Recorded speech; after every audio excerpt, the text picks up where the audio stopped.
Good morning friends, welcome to Root Study classes. तो आज है 20 फरवरी 2021। तो तैयार हो पेन पेपर लेकर के आज के सेशन के लिए। आज के इस वीडियो में 20 फरवरी के जितने भी इंपॉर्टेंट करंट अफेयर्स के क्वेश्चंस हैं तो सभी यहाँ पर डिस्कस करेंगे। प्लस मैं जितना भी क्वेश्चंस आपको कराऊंगा तो हर एक क्वेश्चन से रिलेटेड आपको एक्स्ट्रा फैक्ट बताऊंगा। तो पूरा वीडियो ध्यान से देखिए। वीडियो के एंड में मैं आपसे क्वेश्चन भी पूछूंगा, ओके, जिसका आंसर आपको कॉमेंट करके बताना है। चलिए स्टार्ट करते हैं। पहला क्वेश्चन है, हाल ही में किस राज्य सरकार ने जेल नियमों में संशोधन किया है?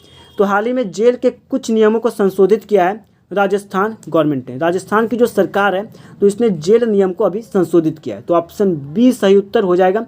एक्चुअली राजस्थान के अंदर क्या होता था कि जो राजस्थान के जेल के अंदर जो कैदी थे तो उन कैदियों से जो है जाति के आधार पर उनसे काम करवाया जाता था, ठीक है। यानी कि अगर कोई कैदी ब्राह्मण या उच्च जाति का है तो उन कैदियों से जो है उनसे खाना बनवाने जैसे काम, और अगर कोई कैदी दलित जाति से है तो उन कैदियों से जो है टॉयलेट की सफाई जैसे काम करवाए जाते थे। यानी कि जातिवाद काफ़ी था राजस्थान के जेल के अंदर।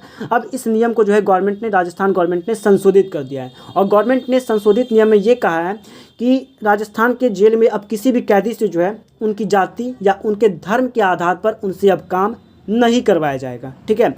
और आज से कुछ दिन पहले मैंने आपको जेल से रिलेटेड एक और क्वेश्चन करवाया था। मैंने आपको बताया था कि महाराष्ट्र के जो मुख्यमंत्री हैं उद्धव ठाकरे, तो इन्होंने अभी जेल पर्यटन स्टार्ट किया है, ठीक है। तो यहाँ आपको क्वेश्चन 2 बन गया जेल से रिलेटेड। पहला अगर आपसे क्वेश्चन पूछ दें कि जेल नियमों में संशोधित किया है तो आपको आंसर करना है राजस्थान गवर्नमेंट ने। और अगर आपसे पूछे कि जेल पर्यटन की शुरुआत किस राज्य सरकार ने की है तो आपको आंसर करना है महाराष्ट्र सरकार ने, ठीक है। अब राजस्थान की बात है तो आइए राजस्थान की लोकेशन यहाँ पर देखते हैं कहाँ पर है राजस्थान। यह है इंडिया मैप और यहाँ पे है जो आप लोकेशन देख रहे हैं जो मैं मार्क कर रहा हूँ, तो यह है राजस्थान की लोकेशन। कैपिटल की बात करें तो कैपिटल है जयपुर। और अभी प्रेजेंट टाइम में वहाँ के मुख्यमंत्री कौन है तो अशोक गहलोत। गवर्नर कौन है? कलराज मिश्रा। और जयपुर से रिलेटेड एक इंपॉर्टेंट पॉइंट याद रखिएगा, जयपुर को जो है पिंक सिटी के नाम से जाना जाता है। जैसे कि उत्तर प्रदेश की राजधानी लखनऊ को हम लोग किस नाम से जानते हैं तो नवाबों के शहर के नाम से जानते हैं, तो उसी प्रकार जो है जयपुर को पिंक सिटी के नाम से जाना जाता है। तो इस फैक्ट को याद रखिएगा। नेक्स्ट क्वेश्चन की और बढ़ते हैं। तो नेक्स्ट क्वेश्चन है हमारा, हाल ही में ओडिशा के राउरकेला में देश के सबसे बड़े हॉकी स्टेडियम की नींव रखी गई है। इस स्टेडियम का नाम किसके नाम पर रखा गया है? तो देखिए, ये जो देश का सबसे बड़ा हॉकी स्टेडियम है तो ये पहले से ही चर्चा में था और पहले ही अनाउंस हो गया था कि जो देश का भारत का सबसे बड़ा हॉकी स्टेडियम बनाया जाएगा। तो ये बनाया जाएगा कहाँ पर? तो बनाया जाएगा इसको ओडिशा के राउरकेला में। और अभी जा करके जो है इस स्टेडियम की नींव ओडिशा के राउरकेला में रख दी गई है। और इसकी नींव किसने रखी है? तो नींव रखी है ओडिशा के मुख्यमंत्री नवीन पटनायक ने। और एक चीज़ यहाँ पर हमसे पूछ क्या रहा है कि स्टेडियम का जो नाम है ये किसके नाम पर रखा जाएगा? स्टेडियम का नाम क्या होगा? तो स्टेडियम का नाम होगा बिरसा मुंडा हॉकी स्टेडियम, ठीक है। तो बिरसा मुंडा के नाम पर इस हॉकी स्टेडियम का नाम रखा जाएगा, तो इसको ध्यान रखिएगा। और देखिए बिरसा मुंडा, तो बिरसा मुंडा के बारे में मैं आपको बता दूं, बिरसा मुंडा काफ़ी ही एक स्वतंत्रता सेनानी थे। और ये कहाँ से थे? तो ये झारखंड से, झारखंड के रांची में जो है इनका जन्म हुआ था। कब हुआ था जन्म? तो जन्म हुआ था इनका 15 नवंबर 1875 में। कब? तो 15 नवंबर 1875 में जो है बिरसा मुंडा का जन्म हुआ था। और आपका जो रांची एयरपोर्ट है ना, तो रांची एयरपोर्ट का नाम भी इन्हीं के नाम पर है। तो ये आप ध्यान रखिएगा, ठीक है। और देखिए इसका जो नींव रखा है तो नींव किसने रखा है? तो उड़ीसा के मुख्यमंत्री नवीन पटनायक ने इस स्टेडियम का नींव रखा है, जो कि देश का सबसे बड़ा हॉकी स्टेडियम है। और इस स्टेडियम के बारे में एक इंपॉर्टेंट पॉइंट याद रखिएगा, पुरुषों का जो मैच होने वाला है, पुरुषों का जो हॉकी मैच होने वाला है 2023 में, तो ये मैच इसी स्टेडियम में होगा। तो इसलिए गवर्नमेंट ने ये बोला है कि इस स्टेडियम को 1 साल के अंदर बना करके कंप्लीट कर दिया जाएगा। और इस स्टेडियम की कैपेसिटी कितनी है, क्षमता कितनी है? तो इस स्टेडियम की कैपेसिटी है 20,000 ऑडियंस, यानी कि 20,000 दर्शक जो है एक बार में बैठ करके यहाँ पर मैच का मजा ले सकते हैं। नेक्स्ट क्वेश्चन की ओर बढ़ते हैं। हाल ही में महेंद्र सिंह कान्याल को किस देश में भारत का राजदूत नियुक्त किया गया है? तो देखिए महेंद्र सिंह कान्याल, तो इनको अभी भारत का राजदूत अपॉइंट किया गया है सीरिया में, ठीक है। तो ऑप्शन बी आपका सही उत्तर हो जाएगा। देखिए महेंद्र सिंह कान्याल जो है तो ये एक भारतीय विदेश सेवा अधिकारी है और ये अभी सूरीनाम के राजदूत हैं। सूरीनाम में जो है इनको भारत का राजदूत बनाया गया था, लेकिन अब जो है अब इनको भारत का राजदूत बनाया जाएगा सीरिया में। तो ये ध्यान रखिए। और देखिए सीरिया की यहाँ पर बात हो रही है तो ये है आपका लोकेशन और यहाँ पर आप देख सकते हैं ये है मैप में सीरिया की लोकेशन। कैपिटल की बात करें तो डोमेस्कस यहाँ की कैपिटल है। और करेंसी की बात करें तो करेंसी है यहाँ की सीरियन पाउंड, ठीक है। और प्रेसिडेंट कौन है? तो प्रेसिडेंट है बाशहार अल असद। कौन है? तो बशहार अल असद यहाँ के प्रेसिडेंट यानी कि राष्ट्रपति हैं। और एक इंपॉर्टेंट पॉइंट याद रखिएगा, आज से कुछ दिन पहले मैंने आपको एक क्वेश्चन कराया था कि अपने भारत ने सीरिया की जो खाद्य सुरक्षा है, तो इस सुरक्षा को मजबूत करने के लिए भारत ने सीरिया को 2000 मीट्रिक टन चावल जो है भेंट स्वरूप दिया है। ठीक है, क्यों दिया है? ताकि सीरिया का खाद्य सुरक्षा मजबूत हो सके।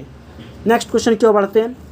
तो नेक्स्ट क्वेश्चन है हमारा, हाल ही में कब छत्रपति शिवाजी की जयंती मनाई गई है?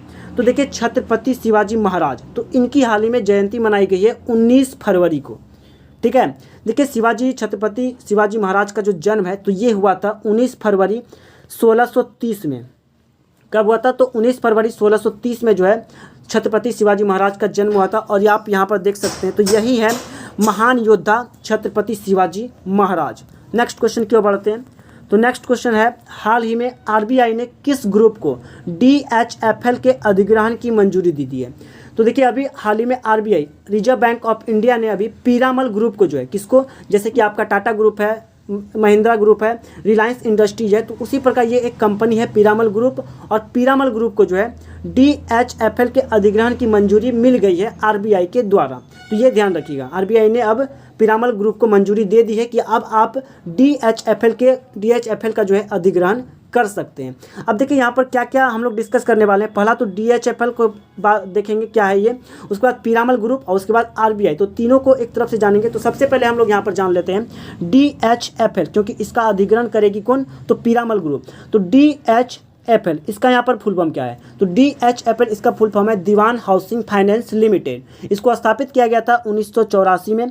और ये जो आपका डीएचएफएल है, तो ये अभी जो है कर्ज में डूबी हुई है, तो इसलिए जो है इसका अधिग्रहण पीरामल ग्रुप करने जा रही है और इसके लिए आरबीआई ने इसको मंजूरी भी दे दी है। अब आइए पीरामल ग्रुप में है। तो पीरामल ग्रुप ये क्या है? तो पीरामल ग्रुप जैसे कि आपका टाटा ग्रुप कंपनी है, उसी प्रकार ये भी आपका पीरामल ग्रुप एक कंपनी है। और इसके फाउंडर कौन है पीरामल ग्रुप के? तो पीरामल ग्रुप के फाउंडर हैं अभी अजय पीरामल। ठीक है, और अजय पीरामल जो है तो ये मुकेश अंबानी के समधी हैं, तो ये ध्यान रखिएगा। और पीरामल ग्रुप जो है आपका, तो पीरामल ग्रुप इसको भी स्थापित किया गया था 1984 में ही, यानी कि ये दोनों एक ही समय में स्थापित हुए, एक ही साल में, तो ये ध्यान रखिए। और यहाँ पर बात है आरबीआई ने इसको मंजूरी दी है, तो RBI reserve bank of India, इसको स्थापित किया गया था 1935 1 अप्रैल 1935 में। हेडक्वार्टर है इसका मुंबई में। और अभी गवर्नर कौन है? तो शक्तिकांत दास। नेक्स्ट क्वेश्चन की ओर बढ़ते हैं। नेक्स्ट क्वेश्चन है, हाल ही में एडीबी ने अस्पताल की श्रृंखला मेदांता को कितने करोड़ रुपए का ऋण देने की घोषणा की है? तो देखिए, अस्पताल की श्रृंखला मेदांता को जो है एडीबी बैंक ने अभी टोटल 100 करोड़ ऋण देने की घोषणा की है। अब देखिए, अस्पताल की श्रृंखला मेदांता को एडीबी कितना लोन देगा? तो 100 करोड़ रुपया। ठीक है, तो सबसे पहले इस बैंक के बारे में जानिए। तो देखिए, ये जो बैंक है आपका एडीबी, तो इस बैंक का फुल फॉर्म होता है एशियन डेवलपमेंट बैंक। ठीक है, एशियन डेवलपमेंट इसका फुल फॉर्म होता है। और इस बैंक को स्थापित कब किया गया था? तो इस बैंक की स्थापना की गई थी 1966 में। फुल डेट याद रखिएगा, 19 दिसंबर 1966 में जो है इस बैंक को स्टेबलाइज्ड किया गया था। हेडक्वार्टर इसका स्थित है मांडालुयोंग, जो कि फिलीपींस में पड़ता है। नेक्स्ट क्वेश्चन की ओर बढ़ते हैं। नेक्स्ट क्वेश्चन है, हाल ही में 2 दिवसीय नौसैनिक अभ्यास समुद्री सुरक्षा बेल्ट 2021 किन 2 देशों के बीच होगा? तो देखिए, समुद्री सुरक्षा बेल्ट 2021, तो ये आपका एक नौसैनिक अभ्यास है जो कि 2 दिवसीय है।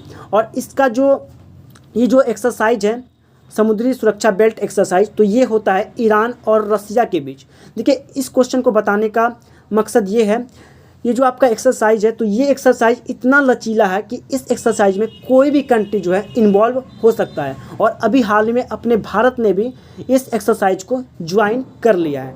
ठीक है, तो ये ध्यान रखिएगा। और ये जो एक्सरसाइज है समुद्री सुरक्षा बेल्ट 2021, तो ये किन देशों के बीच होती है ये एक्सरसाइज? तो ईरान और रसिया के बीच। और काफ़ी ही ये एक्सरसाइज लचीला है, कोई भी कंट्री जिसका मन करे तो ये इस एक्सरसाइज को ज्वाइन कर सकता है। नेक्स्ट क्वेश्चन की ओर बढ़ते हैं। हाल ही में कमला वेज नामक पुस्तक किसने लिखी है? तो देखिए, कमला वेज नामक पुस्तक को लिखा है अभी डेन मोरेन ने। किसने? तो डेन मोरेन, इन्होंने अभी इस कमला वेज नामक पुस्तक को लिखा है। अब देखिए, कमला वेज पुस्तक, तो ये जो कमला वेज पुस्तक है, तो ये कमला हैरिस की ऑटोबायोग्राफी है। ठीक है, कमला हैरिस कौन है? तो कमला हैरिस ये अमेरिका की अभी वाइस प्रेसिडेंट बनी है, उपराष्ट्रपति बनी है। देखिए अभी अमेरिका में जो इलेक्शन हुआ है, तो अमेरिका में इलेक्शन के दौरान जो बाइडन वहाँ के राष्ट्रपति बने हैं और कमला हैरिस उपराष्ट्रपति।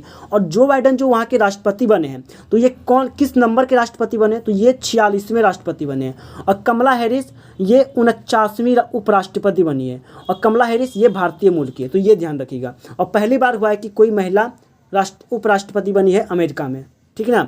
और यहाँ पर आप देख सकते हैं, यही है उस पुस्तक का फ्रंट, कमला हैरिस और कमला हैरिस। इस पुस्तक को लिखा है डैन मोरेन ने। नेक्स्ट क्वेश्चन की ओर बढ़ते हैं। हाल ही में अमेजॉन इंडिया भारत में इलेक्ट्रॉनिक्स डिवाइसेज के विनिर्माण की शुरुआत करने के लिए पहला विनिर्माण संयंत्र कहाँ स्थापित करेगी? तो देखिए अमेजॉन इंडिया, ठीक है, तो अमेजॉन इंडिया जो है इलेक्ट्रॉनिक्स डिवाइसेज के विनिर्माण की शुरुआत करने के लिए विनिर्माण संयंत्र की स्थापना करेगी चेन्नई के अंदर। चेन्नई जो है ये तमिलनाडु की राजधानी है और यहीं पर जो है अमेजॉन इंडिया अपने पहले विनिर्माण संयंत्र को स्थापित करेगा। देखिए अमेजॉन